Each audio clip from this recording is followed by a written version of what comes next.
Hey guys, welcome back to Mom Minute. Now you guys will notice that I have a fellow TMV mom here with me. Hi. I'm sure you recognize the fantastic Colette.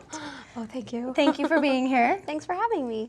Now you guys know that Colette and I both have large families, so we're kind of experts at traveling with children, which is why I invited Colette here to answer this question from Deborah. She asks, what are the best places to travel with your kids? What are some tips for traveling with kids? Okay, Colette, where are your favorite places to travel with your kids? Well, obviously Disneyland. Yeah. Because it's so kid-friendly. It's I mean, true. the whole family can go and have a lot of fun, and then there's always, like, the hotels that are next to Disneyland have bunk beds and stuff. I mean, come on. Yeah, it's true. I mean, I don't know. I honestly can't think of anywhere more family-friendly than Right. Disneyland or Disney World. But it's exhausting as a parent. It is. Totally exhausting. Like we Especially were when you have a joking lot of kids. before that if you're with your kids, it's not really a vacation because the parents need a vacation after the vacation. Right. Yes. But it is, there's something about Disneyland that watching your kids experience Disneyland is so fun. And I to think see their it little hits faces. like a whole broad spectrum of ages because you can, I mean, there's little tiny things to do, and then there's like the more scary rides for the older kids. So it's sort of all encompassing, which It is is. nice. Yeah. We like going camping too because it's cheap. Yes. And there's not crowds.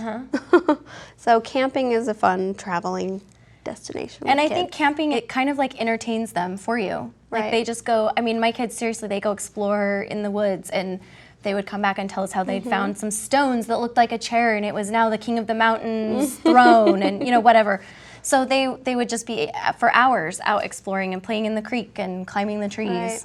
which is great for kids and great for mom and dad because then you can sit for a minute and relax.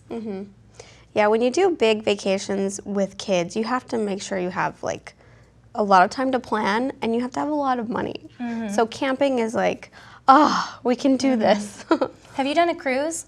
I haven't with the kids. I think that they would have fun, but I kind of want to wait till all the kids are old enough that I'm not worried about one of them just like going off into Walking the off ocean. the- walking off the side of the or boat. climbing the rail and like, look, Mom. Yeah. I haven't tried one either, but that's on my short list because I really think that that would be another one where you can kind of put the littles in like the daycare and still go do some of the really fun activities at the ports with the older kids. And price-wise, it's like all encompassing. Yeah. You got your food, your Yeah. lodging, and everything just right there. So it's really, really nice. Okay, so I think we should try a cruise this We year. should. I'm nervous. So I'll do it. What are some tips that you would give for people traveling with children? Well, we do travel a lot for work, and since our kids are, you know, part of the family business, I like to call it, we do travel a lot with them. And we've done car rides to Idaho a lot, and we've done airplanes. And I'd say for plane rides, I would suggest make sure you book it, you know, at a time that's going to not be like a red eye. Yeah. You know, sometimes kids don't sleep very well on planes. I've noticed when we try to book around like nap times, then it helps to bring like a favorite blankie or something that the kids can feel like a little bit relaxed.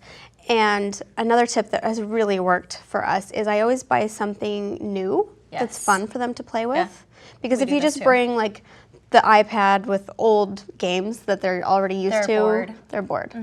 I agree.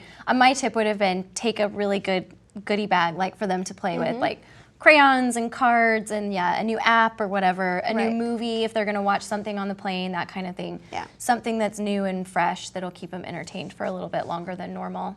And don't break it all out once. Yeah. Take your Yeah, time, yeah, like, okay, yeah. here's the coloring book. And good You're bored with snacks. that, here's something else. Yeah, because on a Right. plane they don't feed you, so then their kids are hungry. So make sure you take your own good snacks for the kids that they're comfortable with too. Yeah.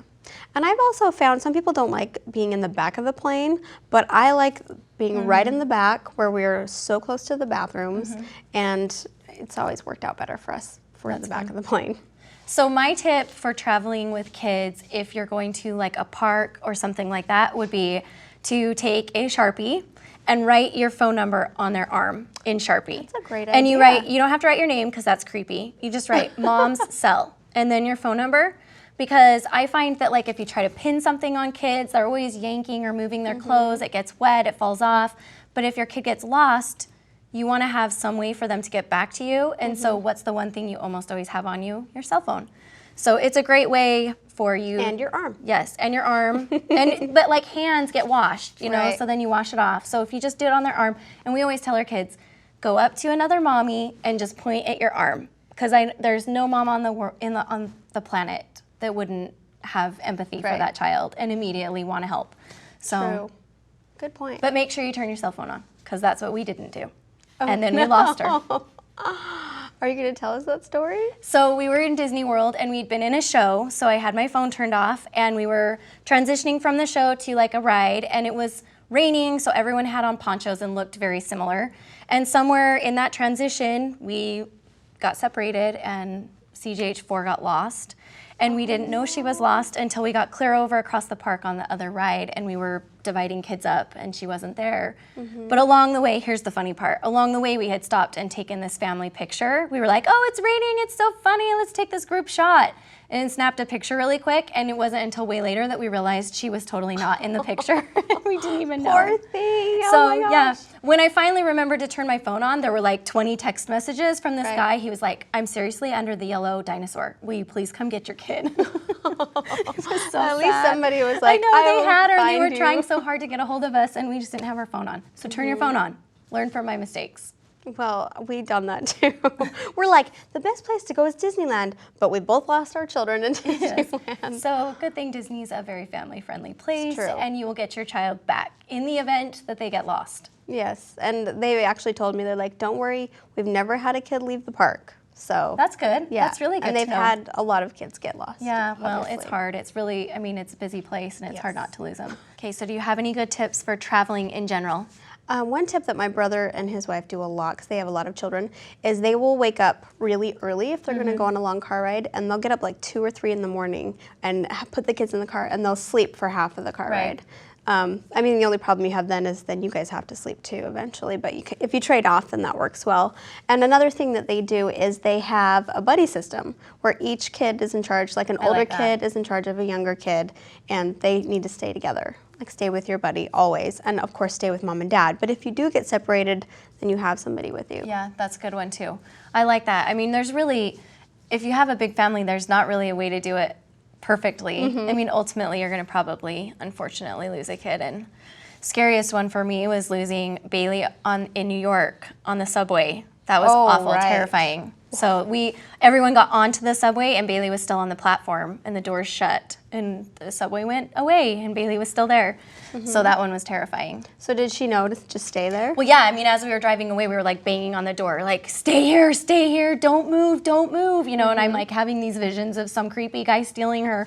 But it was okay, and the people in New York are great, and somebody stayed with her until we got back. So it was good. That's So awesome. have no fear. If you're a parent that loses your child, it's normal, and don't feel bad. And you're just doing the best you can do, right? It's true. I agree. I mean, there will still be people that judge you, and even now, if you're watching this and judging us, then sorry, it happens. So tips for car rides specifically.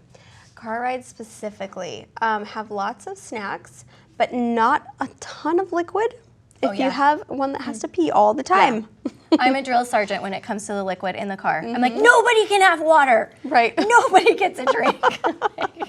We are not stopping 20 times before we get there. True. So yeah, we minimize the water intake. I actually do this where we pack like little lunch sacks, and like at a certain time in the car, like, okay, everyone can now pull out your fruit snacks and eat those. Yeah. And then like maybe a half an hour later, everyone pull out your goldfish, but everyone kind of has them by them, so you're not like doing the whole reaching back 8 million times as you're Yeah. driving. That works especially well if you're driving by yourself, which I've done with the Right. kids, because then, I mean, you're driving, so you can't be handing food back constantly.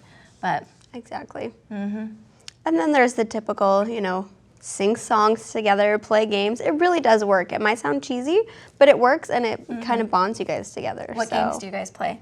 We do like I Spy, or like look for every red car that you find, or just silly little games like that. Or we do the ABC game. Yeah, we do that one a lot. If it's nighttime, we do Prediddle, Perdunk, like the cars with missing one headlight, or missing one tail light. Yeah, those are good ones. And I find it a good time to work on your times tables. Yes. Like, okay, multiplication. State capitals are a favorite in our car. Really? What's the capital of whatever, you Yeah. know? And then the kids have to name it. So then they know them really well by the time they get to Exactly. that grade in school.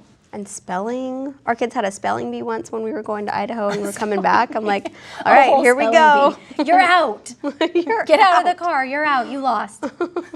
So do you guys do assigned seating? We don't actually. You should. We have, because certain personalities in our family work better than others. And so inevitably you're going to get those two that just clash and just drive each other crazy and fight the whole time. That's a good tip. So we totally like designate certain seating. So we'll put one of the twins by the baby, and then usually we put CJH4 and little buddy can't sit by each other because they're oil and water and they will fight and drive each other crazy and by default drive me crazy. So yeah, try assigned seating, that's a good one. That is a really good tip. I've never heard that one, but especially I will if you have a definitely really use big it. car with like a very back row, then you just, you kind of hide one in the corner back there. Can we just put all the kids in the back and the dog can sit up here? Because he's usually really well behaved. That's true. It's true. Colette, thank you so much for being here today and for all the great advice and tips and tricks on traveling. Thank you. I feel like I learned a ton too. No, I learned so much from you. Well, we'll have to go on a vacation together. We do. That would be madness. I would. How many kids? Too many. 11 We'd between lose the all two of of them. us. We would for sure be lost. So if you guys have any funny family traveling stories or any tips and tricks we forgot to mention, make sure and leave them in the comments below because I would love to learn from you. And we will see you guys next week. Bye, guys. Bye.